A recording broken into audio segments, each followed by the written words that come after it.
All right, welcome to TKB Bench Live, episode number 19. It's been quite a while. I hope you're all doing well. Adi is here. Adi, say hello. Hi guys. Welcome back. So we're doing another episode here about drugs. I think this is like part two. We promised you guys this episode when we're doing the first episode. So here's us keeping up to our word. So yeah, Puri, how do we start this episode now? Yeah, What do so you want to do? we have a special guest. We have Sike with us. Sike wanted to be anonymous, so we're going to call him Sike. And he's going to tell us his experiences about psychedelics, drugs. A lot of people asked, since last episode was heavily focused on marijuana, a lot of you guys asked us to do an episode on psychedelics. So we've brought a expert to share his experience with us. So Sike, welcome to the podcast.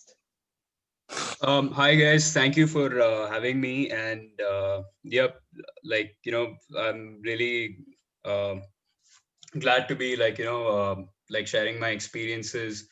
Honestly, I'm no expert in all of this. I'm just really purely talking about my own experience and I'm just sharing it with you pretty much, like Hmm. my opinions and stuff like that. There really isn't any structured opinion for this topic in general. There's not been enough research done from the world of science into psychedelics in particular. So there's a lot of speculation, doubt, and there's just a lot of research to be done. There are no experts in this field as of yet. Honestly, it's all just people who had their own experiences and written down stuff, made art, made music, Mhm. that kind of stuff. Like it's helped them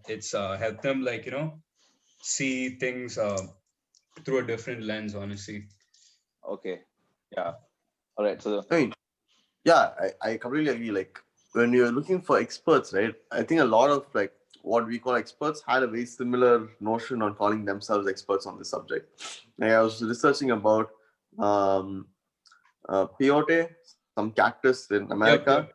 Peyote, yeah, Peyote, and North American cactus, basically. yeah. So even one of the scientists who was working on that was like, I have no idea what I'm doing. I'm like, uh, for so many years this was a banned substance, and now they just gave it to us, asking us to find out what it cures, and we're like, Mhm. well, how would we know what it cures if it's been banned for so many years?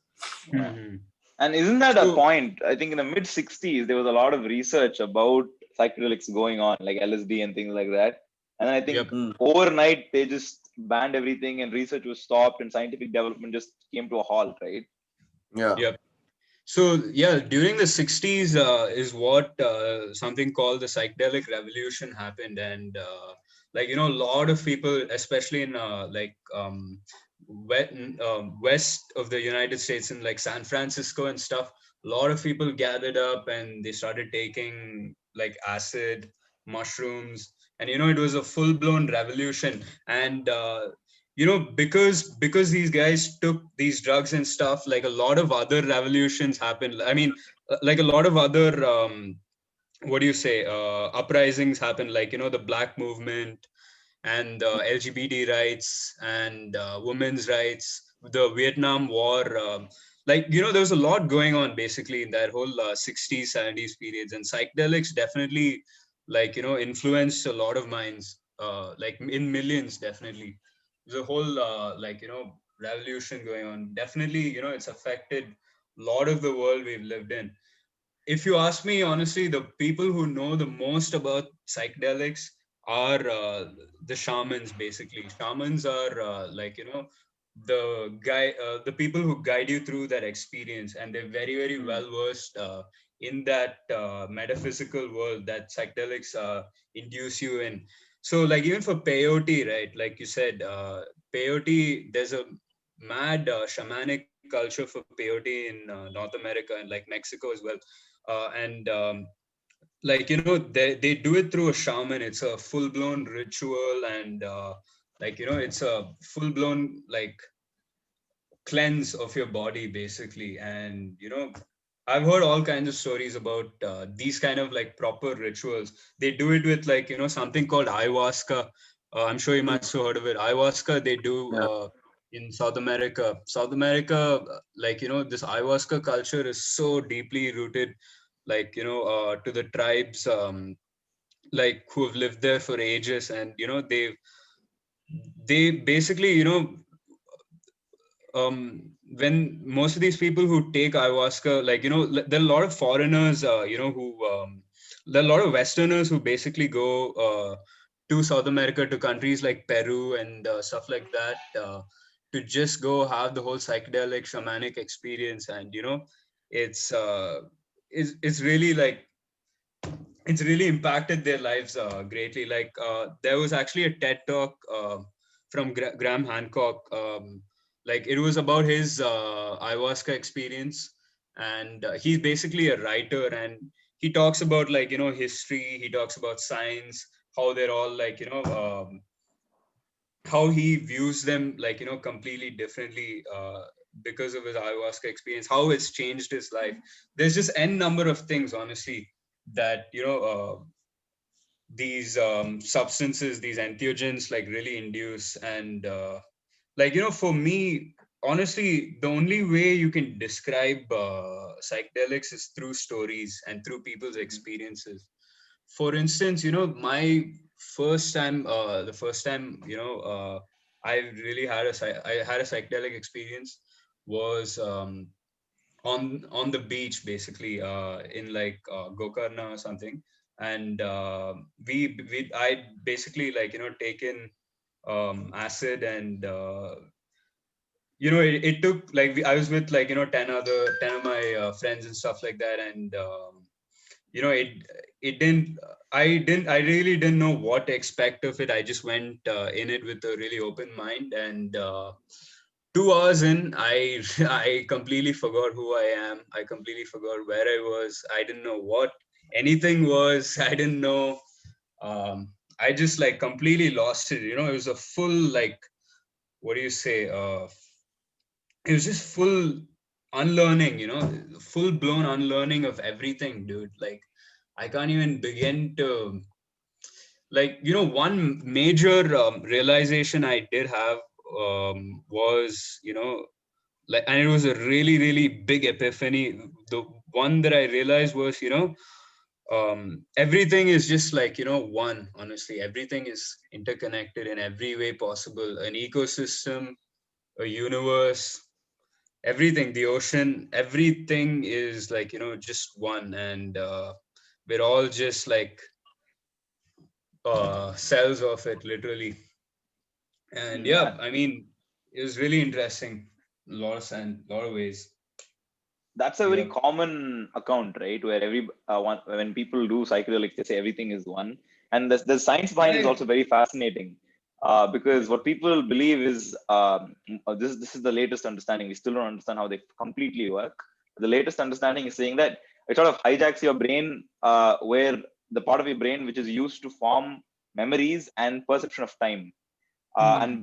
the reason for that is because when you because your perceptions of time and memory is a core place where your identity is formed.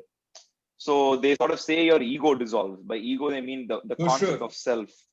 And For sure. then The and I ego think after that, dissolution like, happens like crazy, man. I mean, I can't even hmm, like explain it. Like that's what, when I mean, like, like even your identity just like, falling apart. That's exactly what I mean. You're having full blown ego dissolution. I felt this the most when I took mushrooms in Kodai, hmm, basically.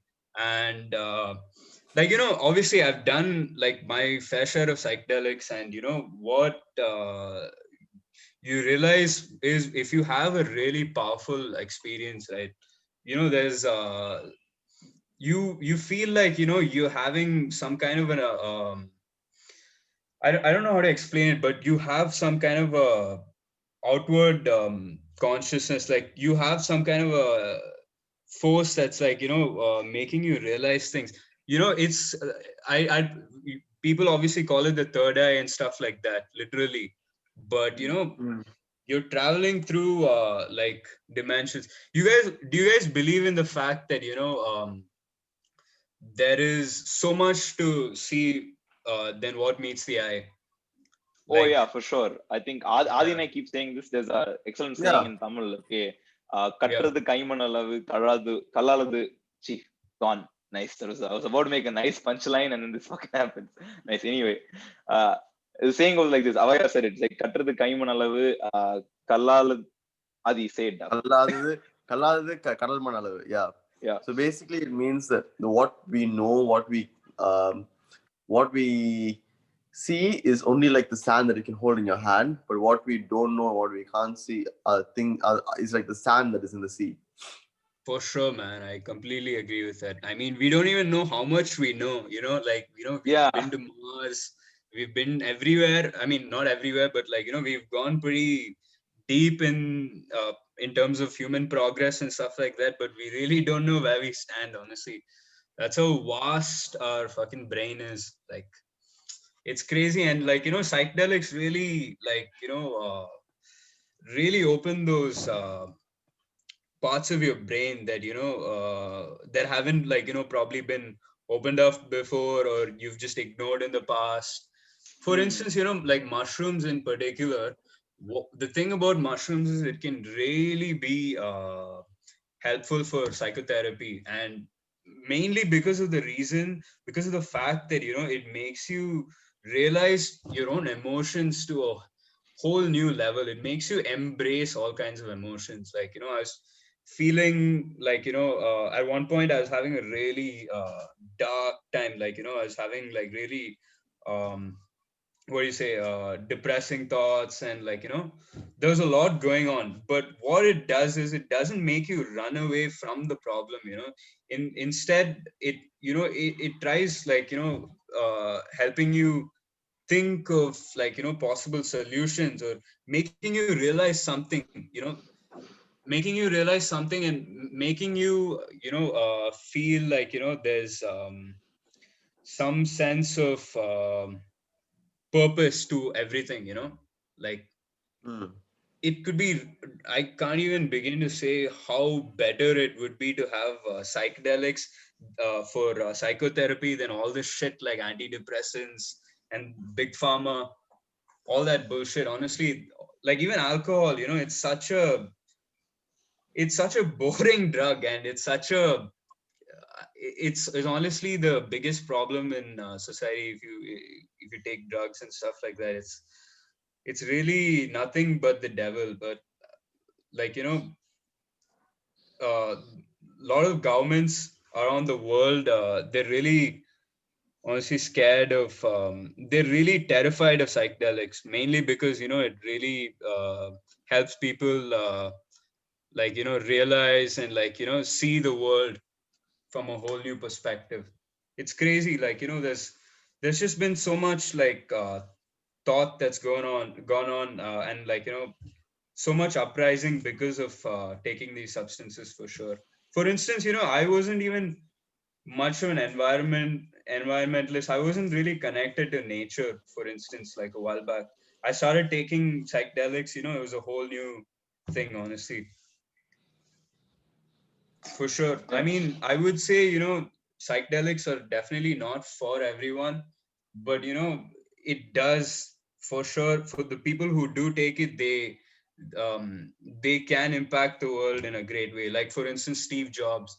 Steve Jobs says, literally, he says in his biography that, taking acid was one of the most important things in my life. So that is just saying something, for sure. Like, Steve Jobs, like, n number of musicians, Jimi Hendrix, the Beatles, Floyd, and you take, like, the a big culture in, what is that, the Silicon Valley in California, is people microdosing on acid, like, for all their hectic IT projects and stuff like Yeah. that. There's a full Yeah. blown thing that's Yeah, going for on. sure. Yeah. Yeah. So like, Like, yeah. no, like as you said, right? I was also looking at this thing where, when you said the Vietnam War and the Yep. whole uh, Black rights movement. Yeah. Yeah, it actually coincides very perfectly with the hippie movement in America. Yep. And a lot of people feel that way because it's very hard to see, like, okay, let's say I'm a white guy, right? And I hate Yep. black people. It's very Yep. hard to trip with a black guy and then after that feel like, oh wait, we're actually still different. Yeah. Like once you feel like you have the same trip, like you're going through the same things, Yeah. and you lose that ego, you lose that selfness, For then you sure. start feeling like, okay, we're all technically the same. For sure, And I bro. think it's Exactly. going to be That's kind of exactly racist. what it is. Yeah, it's It's going to be all hard to about make it love, out of that. bro. You know, the one of the most important things that I realize is, I mean, a lot of people have, even ASAP Rocky talks about this. Is, one of the biggest things that you realize in psychedelics is love is definitely the most important thing. And, you know, without that, you know, we'd be nowhere. Honestly, that's the only thing that really matters, if you ask me. And that is a massive, fucking great realization, dude. It can really change the world, honestly, if you ask me. All kinds of, like, you know, like people, when they take psychedelics, they just don't want to hurt, like, you know, people or like things or animals. That's it, that becomes a thing, because, you know, it it really fucks with their mind. If you're gonna be, it really fucks with your mind if you're gonna be a complete dick. And like when you're on the substance itself, it's really gonna cause some trauma. Like, so you really, like, you know, need to realize uh, that, you know, your thoughts and your what do you say, your thoughts really don't matter, your social conditioning really doesn't matter. And we're all one, and you know, we're all in this together. And, you know, that's what it's just all about, living in harmony. And, like, you know, I mean, that's obviously, that realization doesn't work for everyone as well. I know people who've like, you know, taken acid and stuff like that, and have they gone a completely different direction, for sure. You could argue that, you know, maybe they were not in the right mindset, and they were not in the right setting and stuff like that. But yeah, it's not for everyone. Like I said, you know, if you're say if you're coming from, like, you know, a proper I don't know, socially conditioned family, like, say from a typical tambram background or something like that, you know what I mean, right? Yeah. You're Yeah. gonna have like a fucking hard time on it, bro. Like, you might get through it, you might, like, you know, be fine with it and stuff like that at the end of it. But yeah, you're gonna be kicked around real hard if you're gonna be a very structured person in general. Like, you need to go open mind into something like this. I went a little open minded because I had that kind of influence around me, and people told me what it's gonna be like and stuff like that. So yeah, I went with an open mind, and it was great for me. I realized a lot, and it's impacted me greatly. And yeah, like, for instance, you were saying, right, like, you know, how like the Vietnam War, black rights. So basically the world was a shit place before the 60s, that's for sure. Like, you know, Yeah, it, like, definitely. torn apart. Nobody really there's not much love, like, honestly, just like that. Like, you know, there isn't much peace. And for sure, the hippie movement, psychedelic revolution, all of that definitely did have some kind of an effect. Because, you know, it wasn't just America that started producing acid. Like, you know, the world. Have you guys heard of Albert Hoffman? Wait, you see it again? Yeah, No. let's. Yeah, he was a guy who pretty much discovered it, and he discovered it accidentally, basically. He's Yeah. a sweet pharmacist, basically. That's a real trippy story, by the way. He literally, like, you know, he felt the effects kicking in when he was on his cycle back home. And yeah, That's not a and good place. he, like, you know, he definitely knew that there was something going on. Like, this was something that, you know, that's going to be revolutionary. And he went back to his lab 2 days later, and he administered himself a proper dose, and he explains the whole thing. And, you know, ever since that, like, you know, people have greatly appreciated the use of acid, and they've been manufacturing and stuff. People like, like some of these families who make acid, they produce like, astronomical amounts of the substance. Probably like, they make like around like a for instance 400 kilograms of acid. You might think, it's not a lot. Obviously it's 400 kilo. You might think, it's still a big cartel level amount and stuff like that, but with 400 kilograms you can probably give like maybe 2 million people acid, like because it's broken down into such smaller quantities, and it can just be distributed and like, spread out. So that's what was going on in the 60s. Especially a lot of people are making tons of it, like they're making massive amounts of acid, and they were shipping it all across the world. One big thing that happened in India was the stamps being sent to Goa, and hence the Goa culture. Like literally, dude, I'm not even. Wait, why were the stamps sent to Goa though?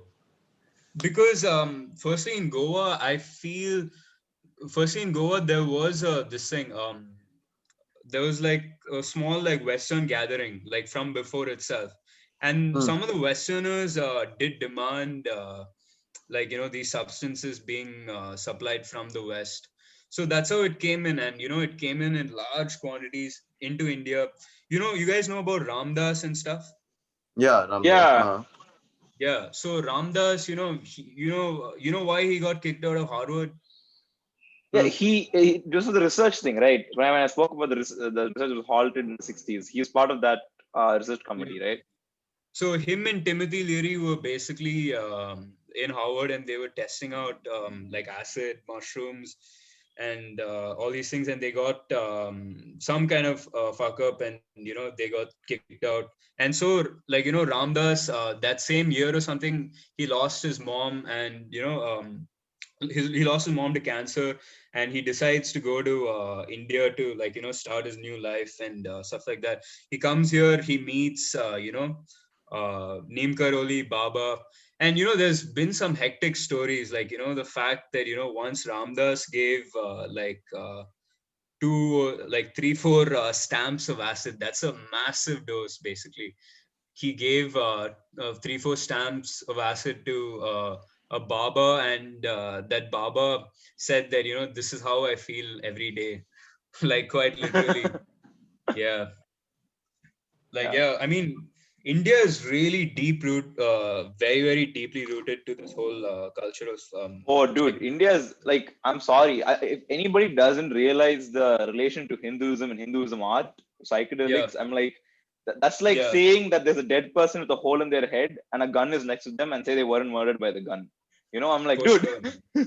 like For in the sure. Rig Veda, I think so. Okay, I'm not well versed in the Vedas, but there's Yeah, something yeah, called it's the Rig Rig Veda. Veda only. Soma, right? You're talking Yeah, about Soma. Soma. So people Exactly. Oh still don't know yeah, exactly what it is, but it's probably shrooms, right? but we have It no could. idea. There are a bunch of things they say it could be. I feel it's most probably shrooms. Hmm. But the thing is, no.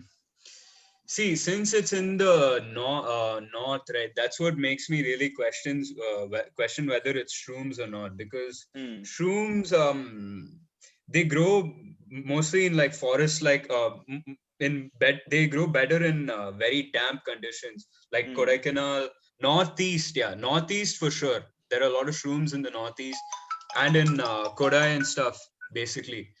Hmm. Um, but yeah, like I feel Soma is probably some kind of another psychoactive plant. Like Okay. that's been around. That's somewhere there.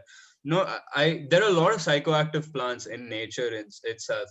Not Hmm. only plants, but we're also like literally there are psychedelics on animals. They say that even um, the pineal gland in our hypothalamus, basically in our Yeah, brain, yeah. they say that the pineal gland could possibly secrete DMT in D- particular situations. yeah, and for those who don't know what DMT is one of the strongest, the hardest For sure. psychoactive drugs that we even know of, and our brain produces it Yeah, just Naturally. man. naturally. Like Yeah. no, like there's a bunch of yogic things you can do to like again. Most people compare this to I think it's called what is that, the chakra thing, right? When you unlock chakras, most people Mm. Kundalini and compare, stuff like that. yeah, a Kundalini and shit like that. They mostly Yeah, yeah, compare this to DMT experiences. So my for hunch sure, is man. like even like extreme breathing exercises, and I meditate pretty regularly, and Yep. I'm sure that my brain is secreting something crazy when I'm like in proper meditative states. Like it's You did. not just me calming down. Like some shit. Yeah. I'm not saying I'm hallucinating or I'm high or some shit, but like something like for a brief 3 second period, I'm just like snapping in some shit. Like Mm-hmm. Mm. so, it's definitely possible that your brain can be stimulated in this way. I'm basically convinced that, and like you spoke about some of the positive impacts, like especially for like psychotherapy and all. Like the results are pretty outstanding. I must like I did the research and it's pretty outstanding, especially for things like depression. It's very Yep. great, like terminal illnesses, things that like psycho illnesses caused due to terminal illnesses. The For sure. result, the results are pretty outstanding. How, like, do you think that we're on the cusp of a legalization moment? And if that is so, how long do you think it will take to get legalized? Oh, dude, it's happening full blown right now, especially since, like, I think for the last 2 weeks or something, you must have seen a lot of American Hmm. states and districts are slowly starting to legalize psilocybin and Yeah, stuff I like think that. Oregon did it, right? If I'm not wrong. Oregon, dude, Oregon legalized crack itself, Everything. bro. Yeah, yeah. I Yeah, don't know. Oregon legalized everything. Oregon's But like Like, will no, become Portugal. I think like what happens in like India? Like what does India's look towards this? Like what is the but before we talk about legalization, what is even the market of psychedelics in India? What is the market like? dude, so the thing is, there's it's a very niche market, I would say. The thing is, there are a lot of like youngsters, like, from like say 20 to 30 years old. That's the main crowd. Those are the kind of people who really enjoy taking. The new generation of people just absolutely love psychedelics. Obviously, not everyone, but like, very particular, um, like subgroup of that. Like, but like, a lot of people are taking acid and mushrooms and not DMT, not as much, obviously, but acid is just a full blown thing. You meet a college kid, literally every, I don't know, 1 in 5 kids probably taken acid. Like, Mm. yeah, and yeah, I mean, it's a pretty widespread culture. Most of the psychedelics, like especially acid, comes through, like, comes obviously illegally in, or they produce it here. Like I said, there are families in every country that probably produce this on a large scale, like a cartel. Like, how you have all these Mexican cartels, like there are full blown cartels who like produce acid, and they have enough acid to supply an entire city. Like, it's crazy that way. Like, the market in India is, like, especially in places like Goa, Hampi, and obviously Parvati Valley, you'd find acid and these psychedelics everywhere. In Kodaikanal, there is just a beautiful little cute culture of shrooms, basically, and it's lovely. I mean, like, I once went there, and I was talking to some of the locals, like my driver and stuff, and how he takes them and stuff.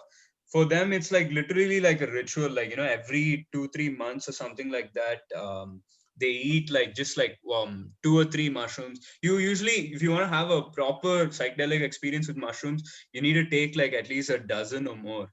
But these guys just have like, 2 or 3, and they drink alcohol with it, and they have like some kind of celebration, basically. It's a really nice thing. And what I did realize about, like, people in Kodai is they're very, very deeply connected to nature, dude. It's beautiful.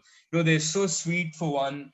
They're just really gentle and calm, like, in a lot of ways. Like, you could just see that, they're very, very connected to nature, dude. And for sure, mushrooms has definitely, like, impacted that. They're very sweet, and it's beautiful, bro. This is the same thing with all these places, like throughout the world, man. Like, Peru, Mexico, everywhere there are all these small psychedelic cultures, and a lot of Westerners, a lot of people from the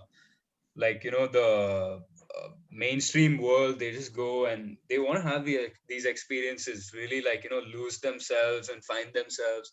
That whole thing, dude, it's amazing. Yeah.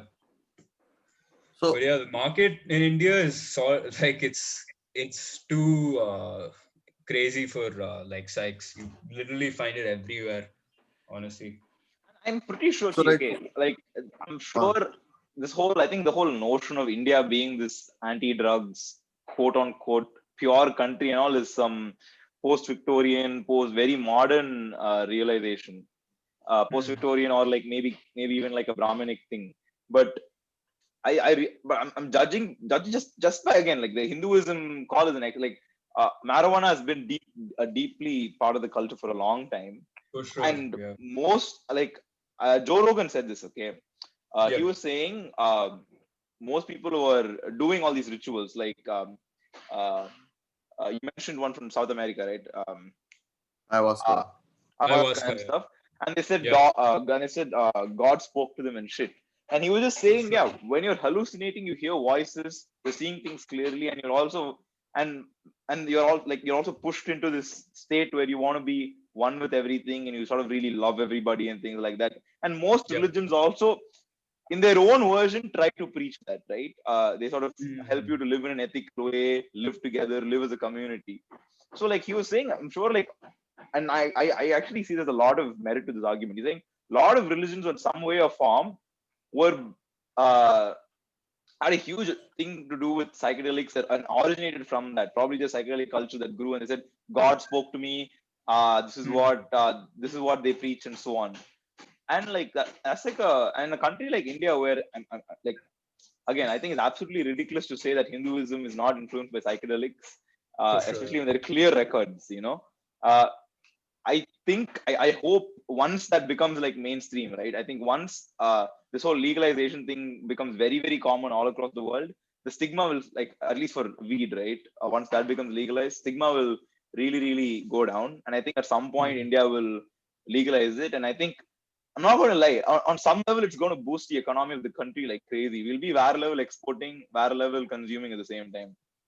For sure, So bro. No doubt. See, there are some arguments to this. However, I would say that like there's gonna be I feel if people started taking psychedelics on a large scale in India, right? It's not just gonna be bliss all of a sudden, bro. There's definitely gonna be some kind of conflict.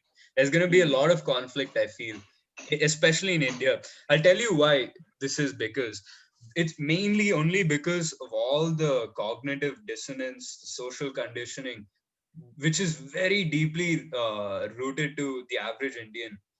So it's gonna be hard. I would say the ideal way to take psychedelics is be with someone, be with someone who's like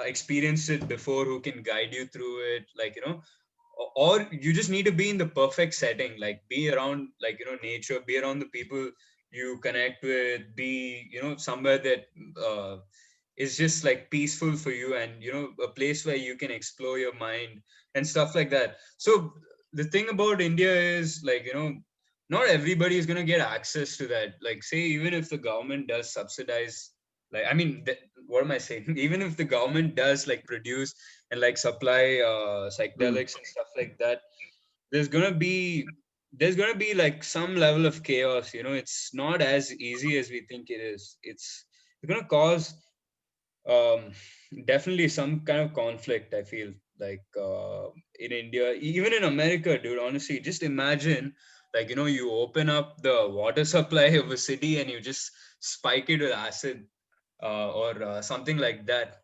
And can you just imagine, there's probably gonna be a war the next day, dude. Like, I don't even know. That's what. yeah, So it's crazy, man. yeah. Again, It needs to be done with caution, for sure, no doubt. yeah, with legalization, I think, yeah, it needs to be done with caution. Like I Yeah, think on previous podcasts I've said, right? yeah, I think in the past podcast also I said that like all drugs should be legal because it just creates more on some level eventually, but slowly the way they do it, I'm not really sure. Yeah. But then I think I was thinking about this a little later and doing more research. I think my position has slightly come back in the sense that yeah, most drugs should be legal. Simply because adults should be given the choice to make the choice because I believe in free will. But perhaps more importantly, when something like crack or cocaine, right? Something like Yeah. cocaine. I'm just really uh it's something that can easily be abused, right? Like psychedelics that way, right? It's not very addictive biologically speaking, For sure. and so on, right? Yeah. But something like cocaine can just hijack a person. For sure. So at that point is the adult really making a rational decision. So and like when you look at we hear stories of people of drug abuse, drug addict, and entire families just coming down. It makes sense that why everything isn't legal straight up. There's got to be a method to which we uh, um, make these things legal and give access For sure. for the public. So there was the most effective way that people are doing this is by having all these therapy what do you say they have like spaces to do this, like like resorts and like facilities to basically accommodate an experience like this. So one big thing that's happening in America right now is, I mean, it's been happening for a few years, in fact. Like there are a lot of ayahuasca churches and like mushroom shamans and like ayahuasca shamans as well, but like mainly these ayahuasca churches and stuff, they've literally like a facility. You can like subscribe to them, and you can like have that whole experience. And the results of these places are tremendous. They're mad, they're really good, honestly. It's just that it's a little expensive. Like I was checking out like one of these packages. It's like the most high-end package you can ever get for ayahuasca, dude. And it's basically like a 12-week program or something. 500, half a million, bro. Half a million for that What? shit. Like Yeah, dollars. yeah, Half? dollars. Jesus Half a fuck. million. But these guys are like literally like so the whole plan was like these guys stay in a resort, like on like a blue white sand beach, and like they give these guys like a ayahuasca experience like multiple times with other drugs as well, with like mushrooms and peyote and stuff like that. And they have this full blown diet and all of that for 12 weeks as half a mil. That is just ridiculous. But like there are obviously people who would still want to do that. Like most ideal way, I would say, is I to mean, if it's go there for to, sale, somebody's buying it, right? for sure, bro. I mean, I can just slowly see like a billionaire or a millionaire just going to these Half places, a just tripping out. million. Damn. Yeah. That's what. Like, But okay, all, no joke. I would Half a think, million is like what? 1 million is like 70 crores. So like it's like little like 35 crores. How much acid can you buy? Can you buy acid for your lifetime with 35 crores? bro, you can probably buy acid for like I don't even know, 1,000 of your lifetimes or something like that, bro. I don't even know, a million of Wait, your how life. much does acid cost? Bro, honestly, acid is supposed to cost max say around $2 or $3, bro. $2 or $3 for a stamp, that, or even less. Even in, I'm just talking about the market today, okay? If it's mass produced, it can probably be sold for dirt cheap, dude. Like probably 0.50 cents or even cheaper than that. That was the price of acid a while back, basically. But then obviously, dude, greed just fucking comes in, and the thing is, remember I talked to you about those families who produce it. Yeah. So I've heard all kinds Yeah. of stories about them.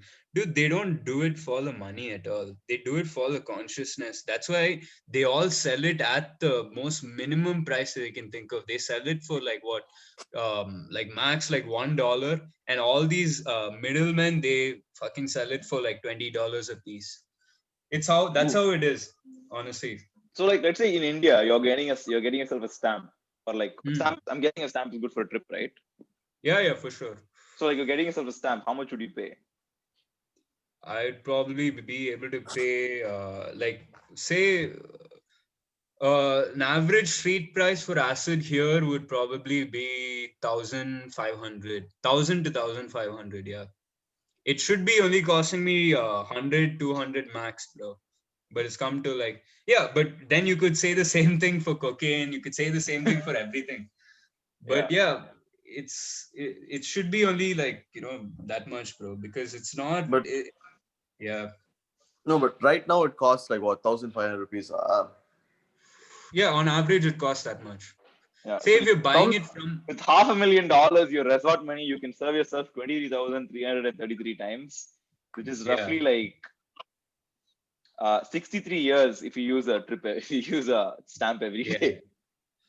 Dude, I mean, I firstly think that guy won't be able to do it like more than, like, I mean, like, he won't be able, like, firstly, the thing about psychedelics is, like, how they're different from other drugs is mainly because of their tolerance. Like, one of the big things is how they affect your tolerance, basically.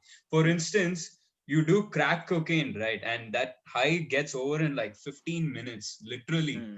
And you obviously, that whole dependency is really bad, like with Yeah. crack, with heroin and stuff like that. The thing Even about coffee, psychedelics dude. is, Yeah. The body's pretty yeah, weak with this shit. exactly, dude, some stuff like, coffee, sugar, tea, all this is so toxic if you compare it to, like, psychedelics, because um like psychedelics really, like, effective on the long run. It's a much better process than, like, most of the drugs that are accepted in society, alcohol and everything. I mean, it it basically, the thing is, tolerance is what makes psychedelics not addictive in a lot of ways. There are people who do get addicted to it. That is mainly because, I would say, they want. I mean, they're not doing it in the right conditions. They're doing not the right doses of it, or they maybe they're just experimenting, and addiction just got along in their way. But And isn't like most psychedelic addiction like behavioral, right? It's more like the fact that you keep yeah, doing it. It's more a exactly. psychological one than a physical one. Yeah, it's more like, I would say it's sort of along the lines of pot also. Pot is sort of like Hmm. that, but pot is also not really a good, great, people say, I consider pot as a mild psychedelic for sure. It does, like, induce certain, like, surreal thoughts. That thought process is pretty unique on pot for sure. But I would say acid, mushrooms, all that is like probably 200, 300 times more powerful than pot or any of that. So yeah, I mean, yeah, Yeah. like, But on the topic of tolerance, how does your body react tolerance wise to psychedelics, something like shrooms? so shrooms is probably the most organic thing I've ever eaten in my life, because it's literally plucked from the ground. Okay. And it's not, no pesticides, none of that shit. Okay. It's probably more organic than most of the vegetables I've ever So like eaten in Surya my life. approves that shit. What? Surya approves that shit. Really? No. Like Yeah. because he's like a big organic farmer, Kanni, right? Oh, okay. Yeah. Mad, yeah, fuck. Yeah. Yeah, I mean, like, the effect, like, so I did a mad dose of shrooms one day in Kodaikanal.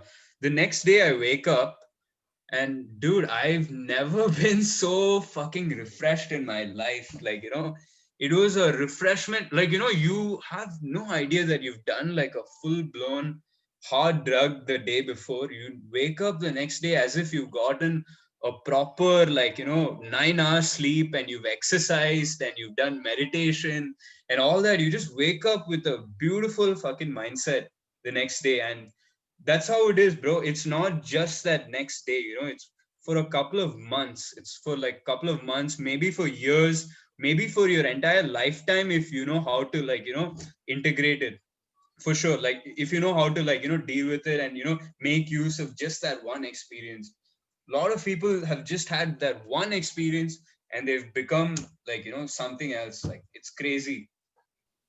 It Yeah. affects your thought process in the long run, bro. And some of the things that you think on these substances, they might affect, you might just realize them, you might just connect those dots later on, you don't have to necessarily connect those dots during the trip. It happens. It's a slow process. It could be a slow process, it could be a long process. I mean, it could be a fast process, it could be anything. It's very unpredictable, and with the lack of research, you really can't say what it does to an individual's mind. Yeah, I You think that's the really, most important thing, right? When it comes to something as profound, yeah, like very visibly profound, like this shit is happening. It's not some myth, right? yeah, Uh, you need to do scientific research. As humans, we need to learn what's happening. Like it's what brought the species forward so much. It's what brought the for sure. species top to the top of the food chain. Like Yep, saying that, like because of our preconceived notion of what drugs are, I think we're held back in understanding. Like I think a lot of understanding of how the concept of identity of self even happened was because of and now mainstream knowledge is because of the research into psychedelics and why people are interested in psychedelics. So they're learning so much about the human brain. So for like sure. as humans, I think it's part of our species is uh, mission statement, if you will, to learn about things that can be learned at least.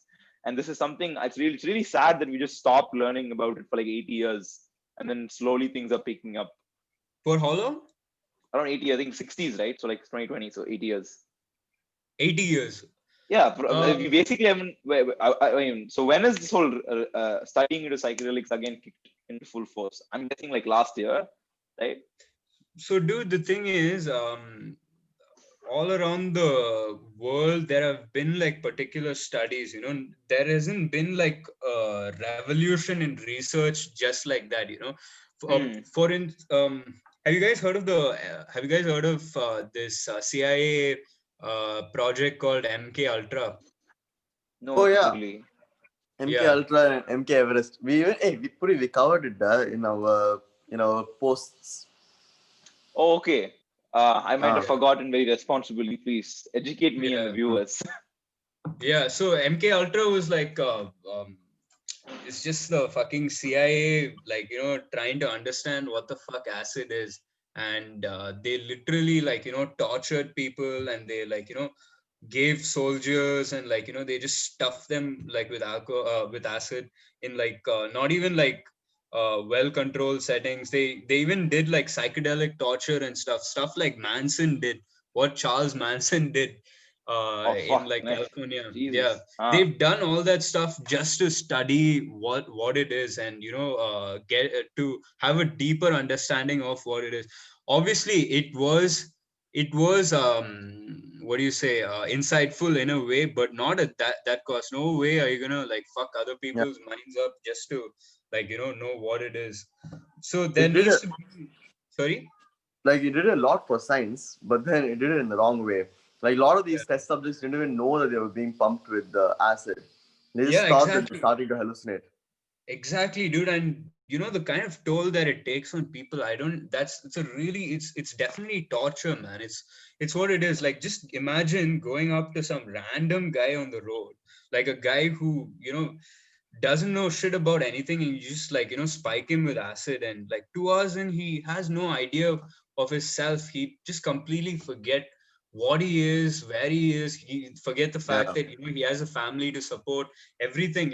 It's really it's dangerous and beautiful at the same time.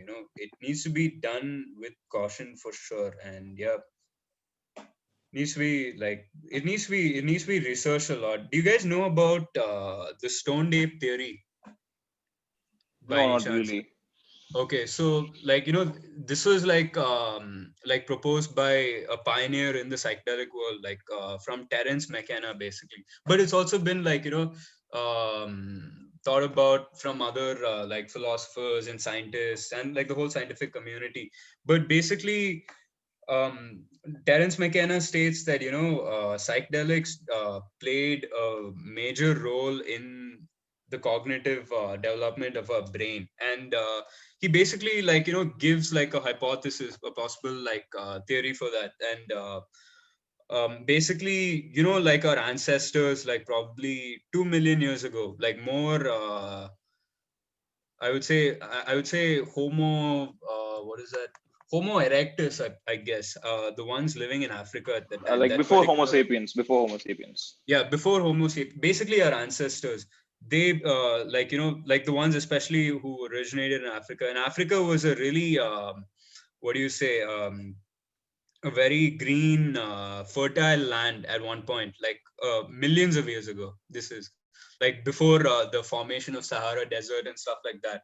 Like it was a very very fertile land, and the thing was, our species, we were abundant, and like at one point of time, because of cow dung in particular, there was probably like some kind of shrooms growing on, like like like on wood, on like cow dung and stuff like that, and our ancestors probably started eating them, and you know ever since that there's been a lot of changes as well. If you take all those timelines and if you compare it to the timelines of, like, say, the Great Migration, the tools age, like like creation of tools, fire and stuff like that, it's all like sort of like along the same timelines. It's crazy. Even the cave art started emerging, say around something like around 40 to 50,000 years ago.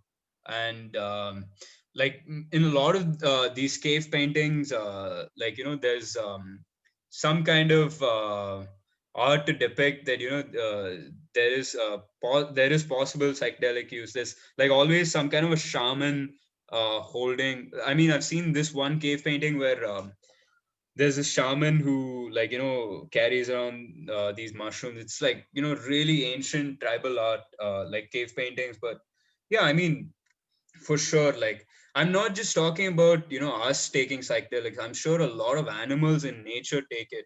For instance, there are, if you've seen BBC's like Planet Earth and stuff, like, not Planet Earth, Our Planet or something like that. I'm sure you must have seen this one lemur, like like rubbing its skin with this millipede, basically. This millipede has a psychoactive effect apparently on it. A lot of animals were Okay. probably tripping out right now in nature. Yeah, Without, like yeah, for dolphins sure. use pufferfish to get Yeah, high. Yeah, a Yeah, lot of for animals sure. actually trip out. But you know Yeah, what? I'm very against animal testing, but I would yeah. love to see a chimpanzee on acid. Oh yeah, dude. Oh, for sure. I think it must have been. I'm not too sure actually. let But me Google I this. Wait. yeah, Yeah, yeah. please Google this. I would love to see a video of a Chimpanzee gorilla or a chimpanzee. Imagine Yeah. on octopus. acid. Imagine an Oh my octopus god. tripping. Oh Like I my it's cannot god. gonna be like imagine. shit. I only have 2 hands. That's really messed up. Yeah, Right? octopus If So a tripping. chimpanzee took shrooms or DMT, would it trip? It would It would it would be definitely trip. I would pay to watch it. Actually, you can make an entertainment industry out of it. Yeah, there are several. Apparently, there are like several experiments done on primates. Yeah, really, okay. yeah, What do yeah, they Is do? there yeah. video of any? I can't find a video anywhere, but the abstract says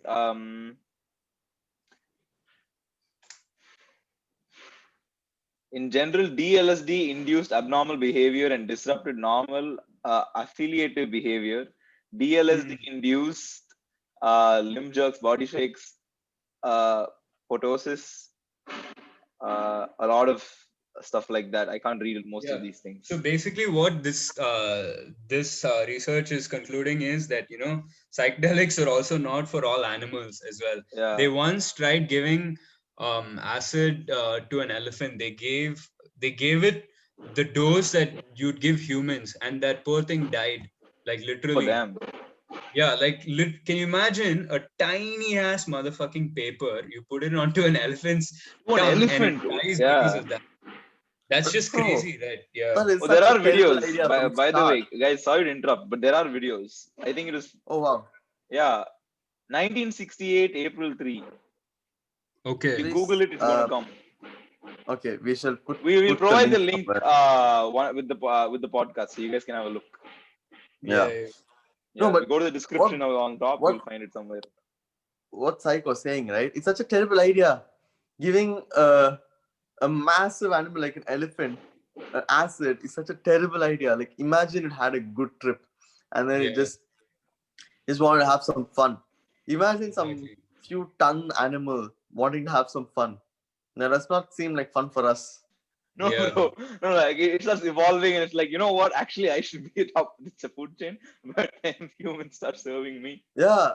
What if it like starts like writing or some shit like that? Best case Yeah. scenario, it starts writing. Worst case scenario, it starts looking It's at like, people and yeah, thinking okay. that Now Yeah. that the you guys people are farm bad. so much, feed me. Yeah. See, there have been very So, particular studies about the like the jaguar, for instance. Okay, the jaguar in South America. So one really, firstly, the jaguar is a really mysterious animal for one. Okay, for a lot of reasons. Very like like most of these South American cultures, they like literally think of the jaguar as a god. Like you must have like seen it in their paintings, in their religion, and stuff like that, in their culture in particular. But the thing about the jaguar is it basically sort of like I'm not sure if it licks or if it like scratches itself with like this one cappy wine, okay, which has like certain amount of DMT in it, basically. And because because it has a taste of this cappy wine, apparently people say that the jaguar's instincts to hunt have been heightened to a whole new level. Like I think there are videos on this, and like there's actual like proper like research about this, like where people yeah, have yeah. actually tracked down jaguars and have seen their behaviors, like once it's on, and it's crazy, dude. Like animals definitely, for sure, they do benefit, not throughout, obviously, but for sure, like here and there. There are obviously, I've like I seen said, there are a videos. lot of animals that secrete, like their own substances, like their own psychedelic substances, DMT in particular. There are a lot of these frogs and toads all around. Even in Northeast, for instance, there's a culture in the Northeast where um, they extract DMT from these frogs, basically these tropical rainforest frogs. And how they do it is they literally like they stress the frog for a they. It's a very it's a ritual practice, basically. But like what these tribes do is they like take the frog and they stress it, and when the frog is getting stressed, there's some kind of secretion on its back, and basically they extract that secretion, and that's DMT right there, bro. Like you get fucking high off that. Yeah, Damn, it's they stress out a frog. How do you stress out a frog? they just like it's not like a hectic stressors. All they do is they just like tie it up to something, and they just hold it there for like 5 minutes, and they release it back. Yeah, the thing about, Talk- dude, like what? Sorry. They talk about climate change and how water is getting polluted, and the frog is like, oh shit, bro. Yeah. Yeah. But yeah, I mean, it's like most of these guys, like most of the people who are into like psychedelics, like especially the ones who are very deeply rooted into it, they really care for nature. Like it's crazy. Like it's not for them. Like they really thank the entire forest for their whole experience. It's beautiful that way. It's not just like one day you're fucking taking a frog, you're stressing it out, and you're killing it and throwing it back. It's much more than that. Obviously, they think of it literally like a god. Like it's crazy. And yeah, like you guys said, psychedelics, you can't even say how much impact they've had on religion, Hinduism, Christianity, you name it, dude. Like even Islam, for sure. That, Yeah, that, I mean, that I doubt a bit. sorry. That I See, doubt yeah, a bit. Islam, not as much, but in certain parts of the world, yeah, they do. They do use here and there. Yeah, Yeah, like for example, Humayun died because of opium, right? So who okay. knows? But opium isn't really a psychedelic, if you No, think. but if he can go to opium, I'm pretty sure that some uh, tribes of Islam did other drugs also. Like if For sure. opium was okay, I'm sure if Yeah, other parts of the world, some other things were okay also.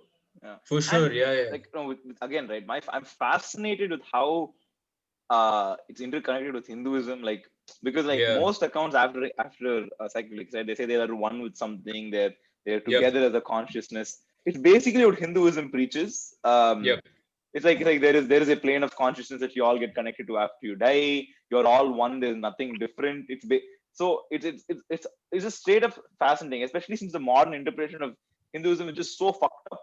Like with regards to caste and with it, like even Indian politics today, it's just so fucked up. Everything is just it's about pure. Anything taboo is just straight up not okay. But like there are clear parallels to something like psychedelics in Hinduism, and like again, it's just like I'd love to see like a there are already a lot of accounts and a lot of but like a book or something on how the connection between psychedelics and Hinduism, and and I don't know, and hopefully this shit gets legalized in India ASAP, man. Like I genuinely think no, and I don't know, but you do, but like you said, again, legalizing it straight up is going to be quite chaotic. There's got to be a method to this madness. Legalizing it or not, I just want to see a gorilla on acid.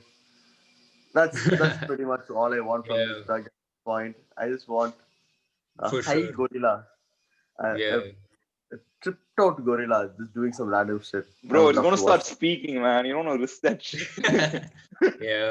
Dude, for me, like one animal that I really want to observe if it's on a psychedelic would be the dolphin. Like the dolphin is just insane. Like, there's one guy who did testing he did LSD testing with dolphins basically.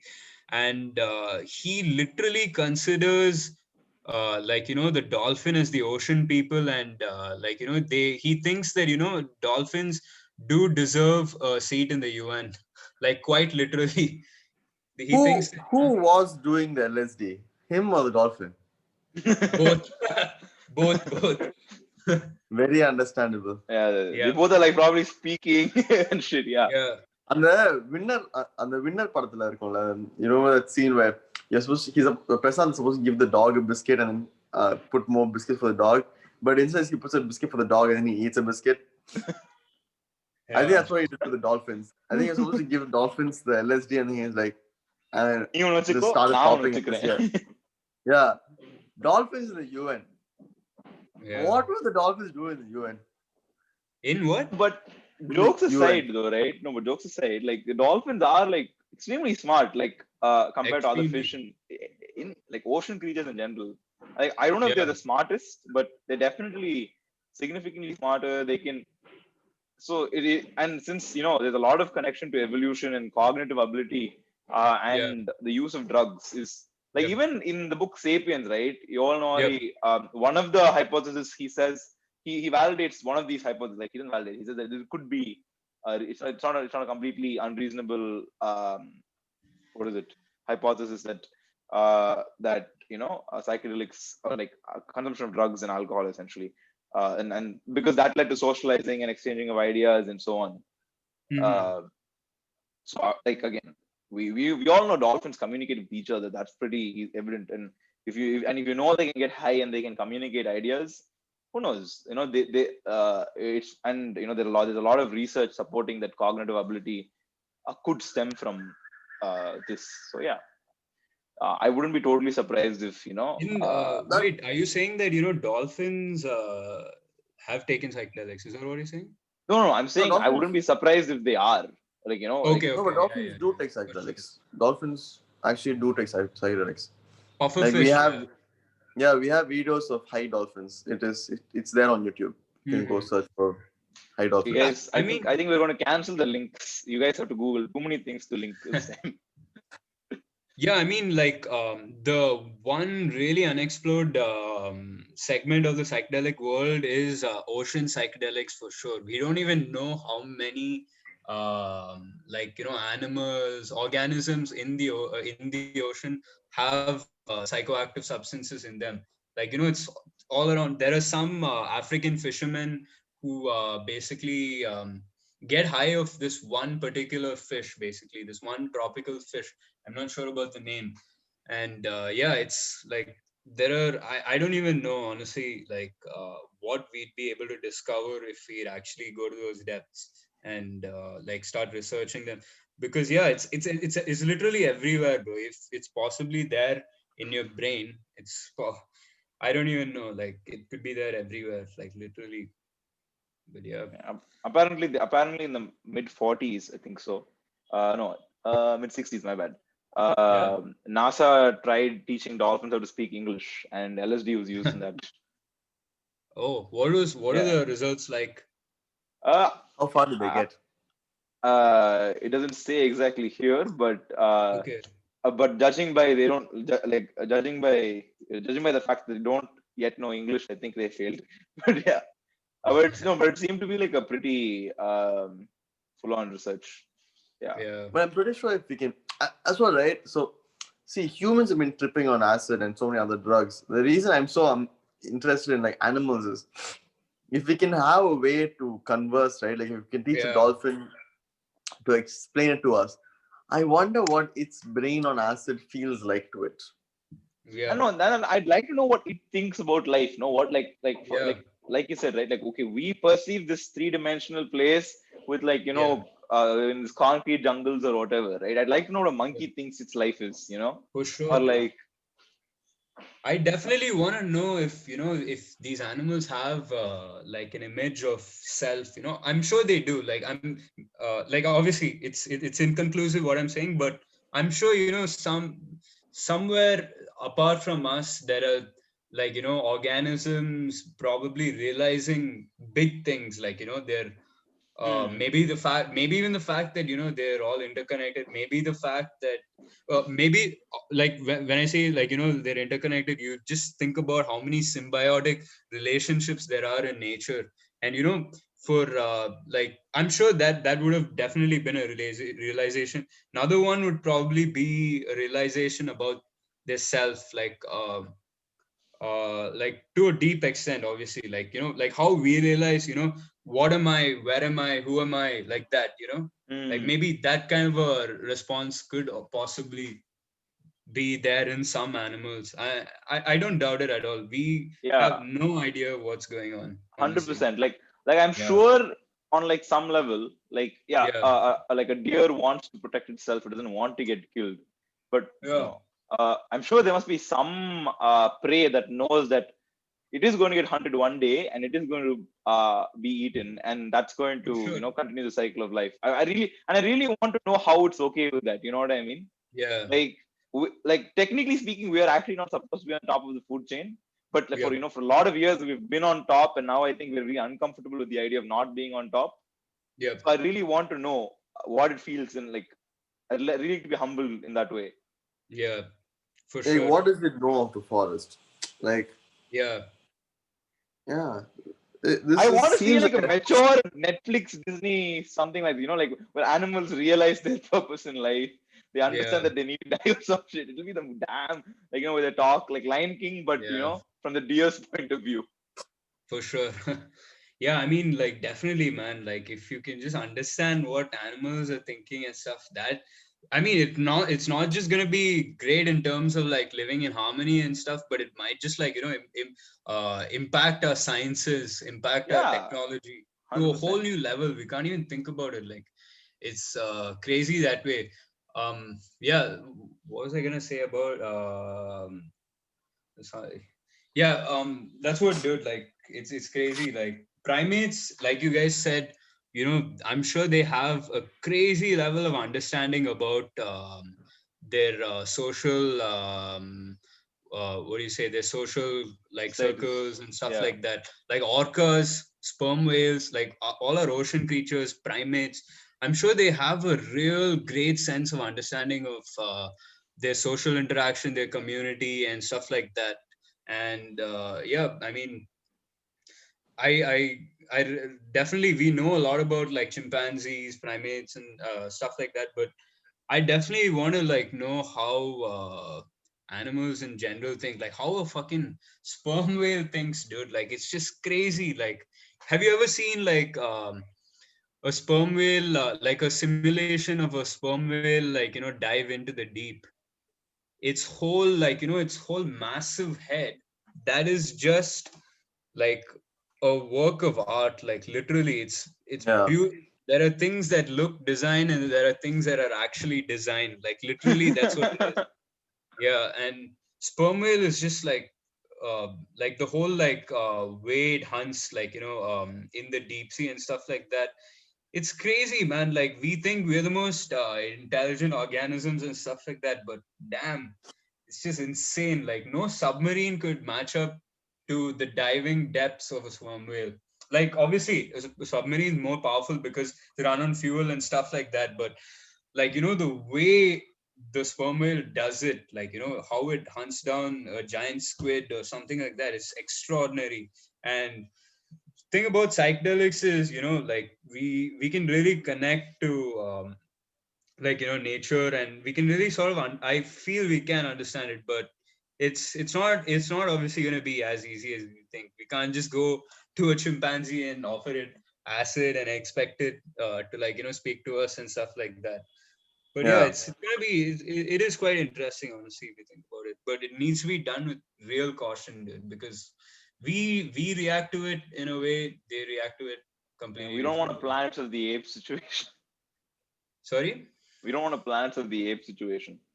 Yeah, Like, exactly, together dude. strong, and we're like, shit. Yeah, But I would also like to know what they think about us. Yeah, for yeah, Like sure. exactly. Like, isn't there everything that we look Adi at. was telling me this research where dogs perceive themselves as pets, but cats perceive us as pets? Yeah. Isn't there something like that? Yeah. Shit, seriously. Yeah, Yeah. and then once you think in that, everything makes sense. Yeah, You're like, no fuck. wonder cats are assholes. Yeah, no wonder cats are bitches. Yeah, And elephants, when they look at us, they trigger the same part of the brain that gets triggered when we look at puppies. oh, And now you're damn. So like, they think, Chichi so cute. yeah, that's why they kind of like do weird things to our face and Yeah. everything, because that's what we do to dogs.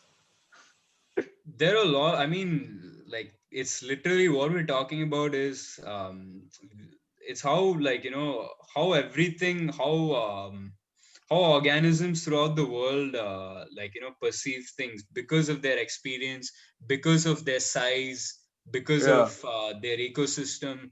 There's a lot, dude, honestly. Like, can you imagine, becoming a chameleon and looking having two eyes, one on a completely different axle, and another one, how you've seen those chameleons move their eyes, just one of their eyes, like that. Yeah. Can you imagine what Yeah, yeah. all that is going to be like? It's going to be crazy. I can't That's even weird because I used to think about that a lot. See, I used to think imagine. about, okay, see, now both my eyes looking at the same place, right? So Yeah, there's no black bar that my brain needs to edit out yeah, because this is my field of vision. When I'm looking back and I'm looking forward, there's going to be like a certain angle that is just black that yeah, but either eye is not seeing. yeah, What does the brain put there? What does the brain fill in there? No, like, oh, no, like, look at this, right? Like, our conception of vision itself is like a best representation of our conception of vision is screen. We're saying, okay, here is a thing that is projected on, or like thing that comes up here, right? And there's no gaps in information, right? And like, hmm, I'm sure like some animals don't perceive the world visually like that. They perceive it visually for sure, but their yeah, their concept of vision must be extremely different. Like, for us, it's a Yeah. flat 2D for image at the sure. end of the day. For sure, bro. The biggest example I feel of that would be the octopus, without a doubt. I mean, it has a set of eyes and all that, but most of its sensory information, or like all that sensory input, is from its tentacles, basically. Yeah, from Hmm. touch. Yeah. So I mean, apparently there are so many microscopic, what do you say, these cells, like very conscious cells on the octopus's tentacles, basically. And these tentacles are the reason why they can camouflage, why they can literally take the shape of what is around them and stuff like that. Even the chameleon, dude, Yeah. wonderful, I beautiful was experience. reading about this the other day. So basically, Yeah, octopus, right? yeah, We used to think that when they look at something, their body, they can change the way their body works. They yeah, can change the crystalline patterns to fit the texture of what is around them. yeah, Then we soon realized many octopus are colorblind. yeah, That makes no sense. how are you Exactly. colorblind but able to make blue? Exactly. So it It's a became, trip, right? Honestly. yeah. So then we realized they're actually doing it involuntarily, like how we breathe, Hmm. like how the lungs just breathe without you thinking. Now everybody who's listening to this is thinking about breathing. But I apologize for that. But uh, they do it involuntarily. Like they Yep. take up the pattern of what is under them involuntarily. Damn. Hmm. Do you remember when you were a kid and then you realize you're actually breathing in one way, it trips you, and the next 30 minutes you breathe consciously and you're scared if you stop thinking about it, you'll stop breathing. Yeah. Yeah, Yeah. I was like in third grade and like holy shit, how am I, like I learned what breathing is and everything, right? And like holy shit, how am I breathing? And then I wait and I check, okay, like I'll be sitting and eating lunch and then I'll check, am I still breathing and all. Yeah. And then like, oh fuck, I'm breathing. And then like, oh shit, what if I stop breathing? And then I'll hold my breath and okay, shit, I still need to breathe. So breathing is the thing that needs to happen. And then so yeah, true. So it's crazy how like obviously we have adaptation, so should other animals, and it will really be crazy learning Yep. about them. That's what I feel, like we need something like the Stone Ape hypothesis, Stone Ape theory. It's actually called Stone Ape theory, but it's actually a hypothesis. It's Hmm. just predictable. I mean, it's a prediction by Terence McKenna. But like, if we have more information like the Stone Ape theory on other animals and how maybe psychedelics and their other experiences have impacted their evolution and stuff like that, it'll be great. Obviously there is like a lot of research and there is a lot of information we've gathered about evolution itself. It's crazy, but yeah, I mean, there are no limits to all this. There are none at all. Like the kind of learning you have is just crazy. Yeah.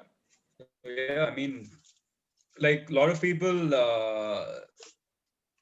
nowadays, like, I mean, it's not like a thing or anything, but like definitely like people love being around animals when they're tripping. That's for sure, because it's beautiful. Like being around nature, you can't get for anything like more perfect than that, because you that I feel, like in this I don't know, in us, in society, and like, in the world that we've created with so much like, materialism and like, tech and whatnot, we've just completely lost a sense of who we really are. We belong to the forests, we belong to the oceans. That's where we originated from. Whenever you realize, you go out in nature and, you go barefoot, you like, go interact with an animal, or you go sit under a tree, you just realize your whole mood has become more uplifted, because it's literally an experience to define who you are. Like it's literally defining who you are, like nature. Hmm. And psychedelics are great to like, heighten that connection, like, make it better. And yeah, for me, in my opinion, I can't even like shrooms. When I was on shrooms, for instance, I went out for a walk, like in the woods, basically, just by myself. It was beautiful. Like, you, it's so like, firstly, it's obviously not just going to be like, your happy place or just your place where you get insane amounts of comfort. It's not obviously going to be easy as that, but it's a place where, you feel safe, and you feel that, you're grounded. Like, like when you're on like psychedelics and you take off your shoes and you just walk barefoot and you feel that soil, right? Feel that sense of gravity just fucking kicking in like crazy. Like, you feel so grounded to the earth. That's when you also realize you're nothing but all just one, like literally. It's crazy that way, honestly. Like instead of doing all these like psychedelics and facilities and stuff like that, the best way of doing it is being around people who you love and you connect with, going with them, or even going solo, going to like, nature, going to places that, really define you, or like, places that could possibly you could possibly explore and stuff like that. It's beautiful that way. Yeah. So like, do you have any thoughts or any drawbacks on psychedelics? Like for example, bad tripping, or like, Oh wow, I was gonna ask you the same thing. I okay, would or like to like, know like bad trip or story. how you could abuse the drug, just, apart from just Dude, recreational so the use. thing about these things are you have a bad trip no matter what. Like even if you're like say in the best of places, even if you're in like pure nature or in a resort or anything, there is gonna be a bad trip. Like I said, psychedelics make you embrace your emotions. You can obviously choose to run away from it, but that's when it's gonna fuck with you.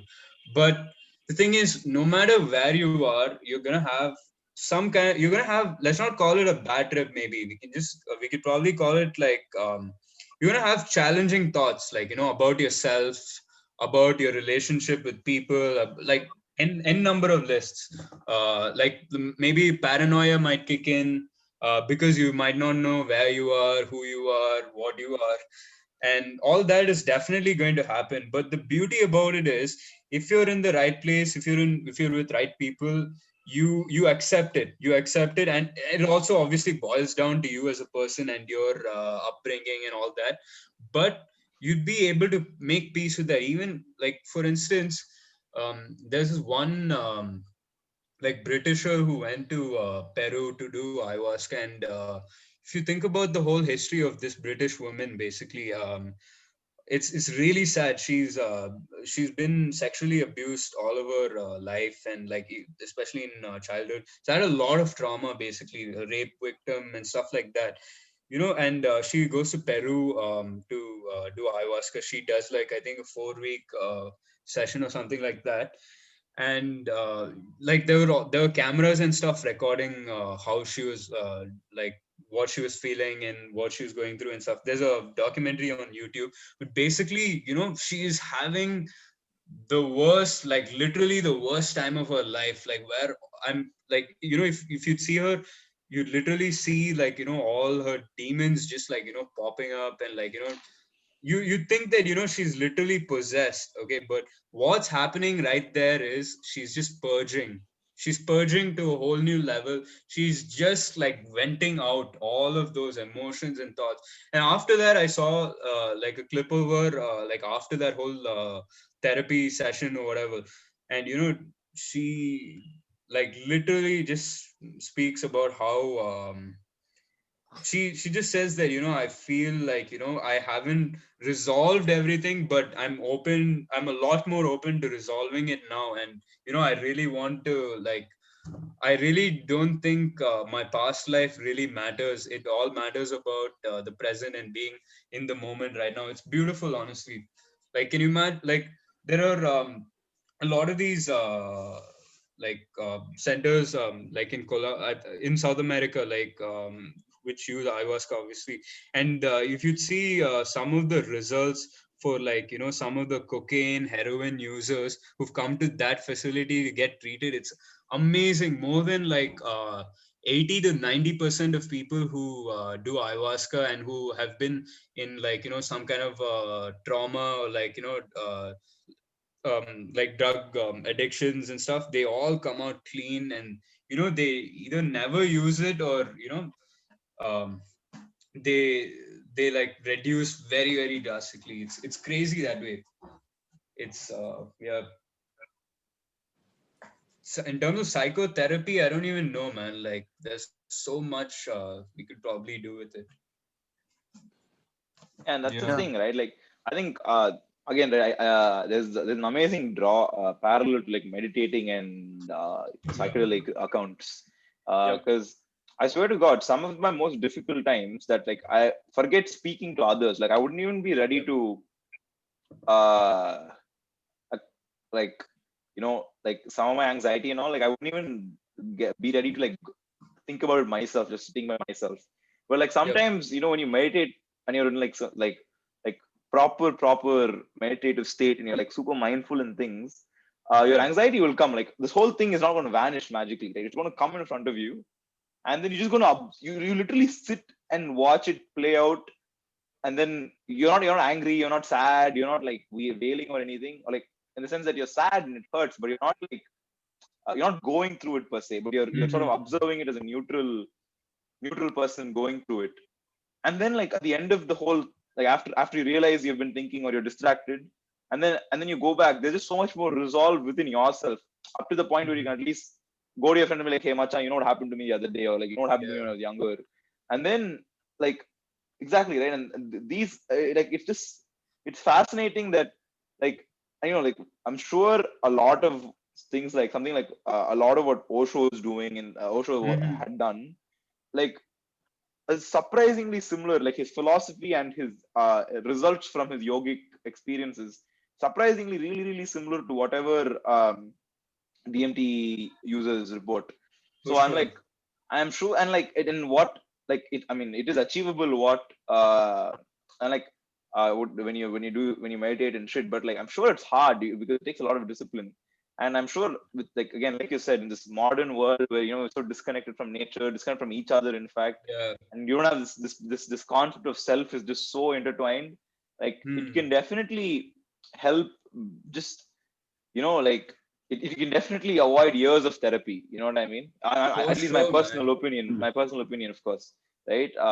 Again, I think it's something that needs to be deeply researched. But so much of like, because I'm sure people just become a lot more open about things, a lot more accepting of what they are, who they are, what they are in this world. With respect to the world, it's crazy. Like again, my biggest. I look at Joe Rogan for these kind of things because he's really open about his experiences. Like you would expect someone like Joe Rogan, right? Like, he's in Yeah. the UFC, he's massive, and like he's got probably the most successful podcast in the world. Yeah. Like that guy would be like an ego man, and like just and also our I won't be shy. Like our the way we perceive people known as chads or whatever. You have a mental image of Joe Rogan initially, and then you see him and he's just like this calm dude who's damn Exactly. curious. He's super humble. Like the man has done like some podcast with like intelligent people, like 2,000 Yep. episodes or something. If he doesn't Yep. know something, he'll just be like, I don't know. And like, I'll be Exactly. honest, there have been moments in like podcast, even this episode, I'm not gonna try. Like I just pretend I know and nod and I'll Google it later. Yep. So I like, I'm not saying he's that because he does psychedelics, but I'm sure Yep. it's that sort of you can get results like that also from psychedelics, For judging sure, by bro. accounts. For sure, the like one great thing about psychedelics is the whole topic of truth. Basically, what how you perceive truth is really deeply affected. And when you don't know something, what it makes you really think about is it really, like, sort of like it really like whacks you in the face, saying that uh you don't know anything. What you know is like completely untrue, and there's a lot of truth to anything, and we can't just like really like make it out just by our thought, like using our own brain and stuff like that. There's a lot, like, even Buddha said, like, Buddha is very like what do you say, deeply like sort of connected to the whole psychedelic community, because like some of his Because Yaman, sayings are that guy very, meditated, that guy doesn't need extra DMT. yeah, I'm sorry. Like I'm sure if you like go, you can like, extract his blood, you'll get more DMT from that guy's shit. for sure, man. I mean, bro, Yeah. psychedelics are only the shortcut, to be honest. Like, Yeah, exactly. Yeah. yeah. Like I monk, mean, like that Baba story you said, right? So many yeah, monks say the same thing. They're yeah, like, I don't need drugs because I'm yeah, already always like this. for sure. And I completely think they're not lying because like I've experienced small 3 second, 4 second bursts of that shit. Yeah, And for like sure, again, bro. I've been Hey, meditating like we for know 4 years they're now, not on and lying. off. Yeah, Like for on We and know off. they're not lying because we have MRI scans. Exactly. yeah, Science bitch. Science. yeah. I mean, for sure, bro. Like, psychedelics are a shortcut, but also you have to know that the experience that you do get from them could be could even be different from, like, years or a lifetime of meditation. Just that one experience. Say, for instance, like, like, say you maybe a Baba's like meditated all his life, and the last day before he dies takes a hit of DMT. and he just realizes that all the truths that he's had is fake. That's completely possible also, dude. Like, Poor lad, dude. that's Poor what, bro. lad. It is a shortcut, but also at the same time, it's an experience on its own. Yeah. It offers something Yeah. that the others don't. But what the others offer is also like on the same level, bro. Yoga, meditation, you name it. Like, not even just that, just through raw experience of life itself, you get to a spiritual standpoint, you get to an enlightenment zone and stuff like that. It's psychedelics are not the answer. They're just a A solution, right? tiny Yeah. tool. That's all it is. Yeah. It's Yeah. That's a nice. better way to put it. Yeah. It's just a tiny tool. Correct. Yeah. Yeah. That's damn cool, dude. Yeah. Hmm.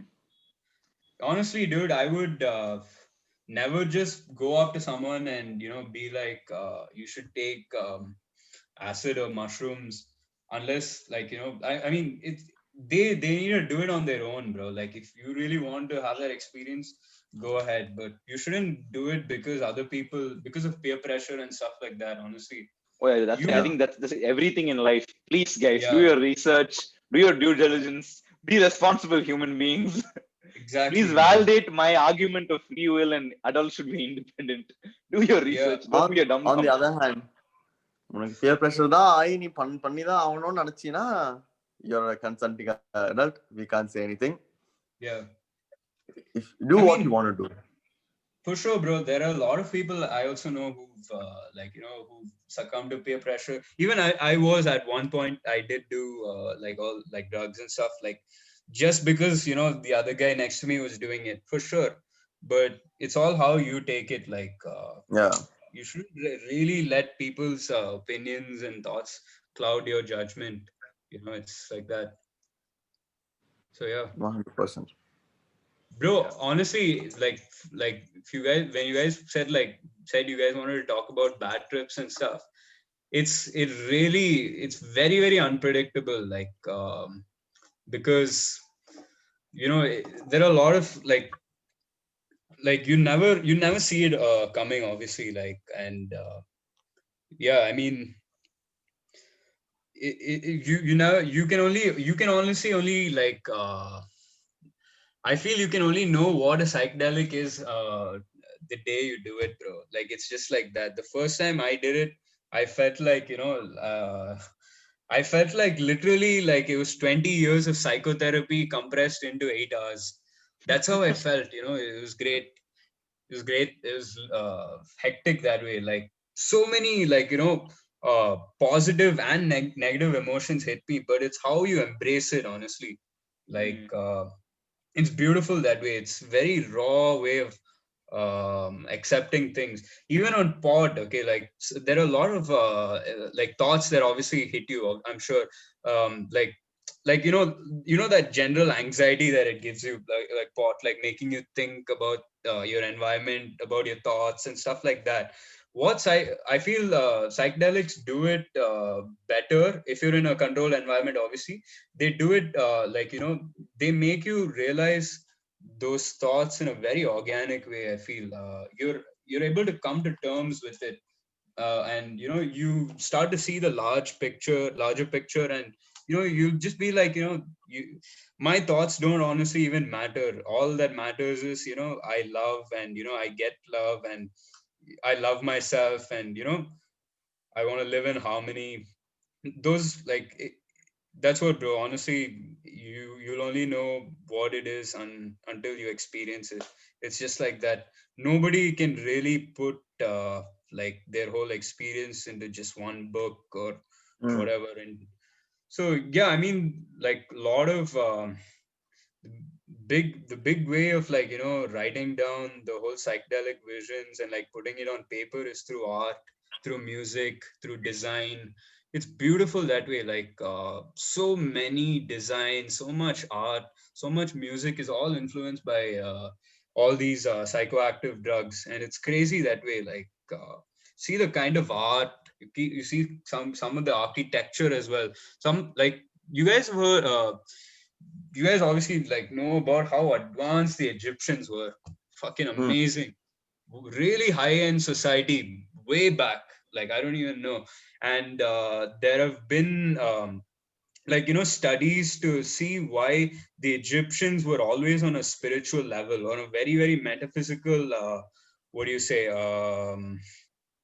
they were always in a very they had a very good astronomical and metaphysical understanding of things. Like, they knew a lot about like star positionings. They knew a lot about astronomy and stuff like that. And obviously, like they have you like obviously their pyramids, their man-made marvels, their geometry, the mathematics, everything is just out of the blue. Like, they're literally like an alien civilization that just landed in Egypt and started building shit up. But uh, they were able to find out that the Egyptians basically consumed a brew, and this brew was apparently made using. They suspect it could be some kind of water lily, basically, and this lilies had some kind of a DMT, like they had a touch of DMT basically, and they made it into brews, and they literally like they're very transcendental community, if you ask me. The Egyptians, very, very like godlike. Honestly, it's amazing. Not only the Egyptians, dude, like throughout the world there are so many like cultures. And what's really interesting is how psychedelics aside, how they've all like put they've all understood like certain ratios in nature, like Fibonacci sequence, the golden ratio, and stuff like that. And if you'd like study some of the architecture throughout the world, like the pyramids, the Angkor Wat, some of the what's the Aztec thing called, the Mayan Pyramid. temple. Yeah, all that, all of them, if you study them at a geometric and mathematic level, they all follow the Fibonacci sequence, which is just crazy. Like, it's mad. And did you know that the pyramids as well, like they like Nicholas Tesla, Tesla basically he conducted some research, and he basically went to Egypt to study the pyramid and stuff. What they found out was that all these monuments around the world have something to do with the star positionings. Like with I really don't know how to explain it, but basically there's some kind of a astronomical there's some kind of astronomy information that's being put for their architecture, which is crazy. Like, just imagine all these ancient civilizations realizing something that is one, like there is something that's throughout, like the Like Fibonacci. beyond them, and larger Yeah, than just yeah, their life and their personal. Yeah, true. Again, like, dude, it's just, it's evident the relation to ancient civilizations, religion, and yep, psychedelics. It's just there. Like, even how advanced India was for with like mathematics and yep. astronomy. I'm For sure sure, on, dude. India is a yeah. beautiful example of this. Exactly. Like, and I think the Indian example is really fascinating to me, because today modern India is just so, that it's a very taboo thing, and it's like, it's almost defamatory, right? Like, to say you're a Mhm. druggie or something like Mm. that. And then like, it's almost evident that no, it's a very intrinsic part of the civilization for a long time, and influenced For it sure. heavily. And Mhm. a lot of the philosophy just most likely stems from experiences from them. So yeah, it's a little disheartening, it's a little ironic, it's a little funny, it's a little of everything. Yeah. Yep. Like, okay, so I think we're coming on a close of time. So Yeah. like, so I don't know. What are some things that you would like? What are some closing end comments that you would like to give to the people who are listening to this? Like, there's one thing that they should remember from the talk, or psychedelics, what would be? What? I didn't hear I you. didn't hear What? you. Yeah. Or no, I said, if there's one thing that they need to take away from the episode or Puri, psychedelics, Puri, your audio is like Yeah. buggy. hold it. Okay, right, fine. Okay, never mind. I've taken the timestamp. Adi, just take closing thoughts. Hmm. Okay. So yeah, what are some closing thoughts or comments that you have? Um, on this topic?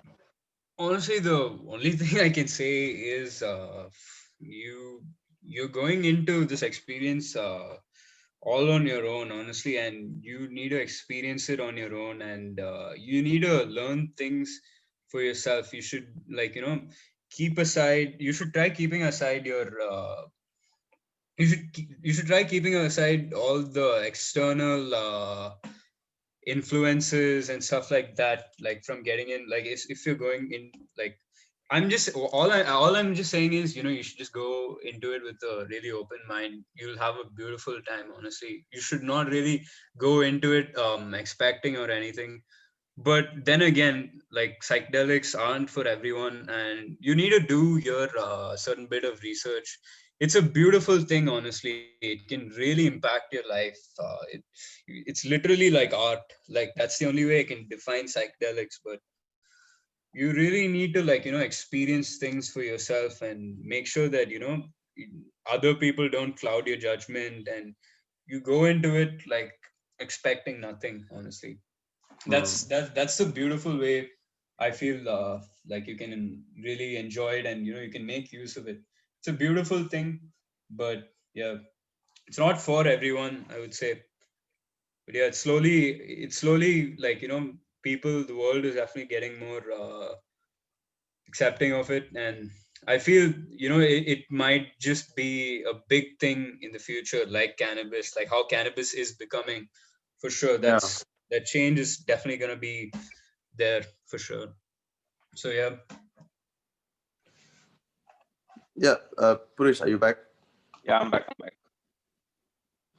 Yeah, I think the thing that I take away most from this is I really liked how you said it's just a tool, and I think that's how we should treat um, most drugs, Yep. as just like an extra tool in our arsenal, For sure, and man. nothing more or less than that. For sure. Like, that's exactly what it is. It's like pretty much like, every materialistic experience that you can think of, like, in your life, like, should not, like, really be you shouldn't be too like dependent on it, obviously. Like, it's Yeah, obviously you. It's you as a human being that's gonna, like, like, like, it's you, or it boils down to you as a human being. That's all it is. But psychedelics are just a small little tool. This is a great tool, obviously, like meditation and stuff like that. It's a nice tool. But you can't let it you shouldn't let it take a toll on you just by, like, trying to improve yourself, or like trying to get an experience out of it. You should just not abuse it. That's pretty much what I'm trying to yeah, say. Like, Yeah. do yeah. it like the right way. I agree. On that note, we'll end the podcast. It was awesome talking to you, Psych. Thank you so much for For coming. sure, man. Thank you guys so much for having me. It was a really good Yeah, talk. Yeah, thank you loved so it. much. Cool, For cool. sure, man. I think you guys have also enjoyed the episode, and it's nice to be back, Adi. Mhm. Hopefully, we'll keep up the regular releases. And as usual, thank you so much for listening. Nandri. Vanakkam. All right.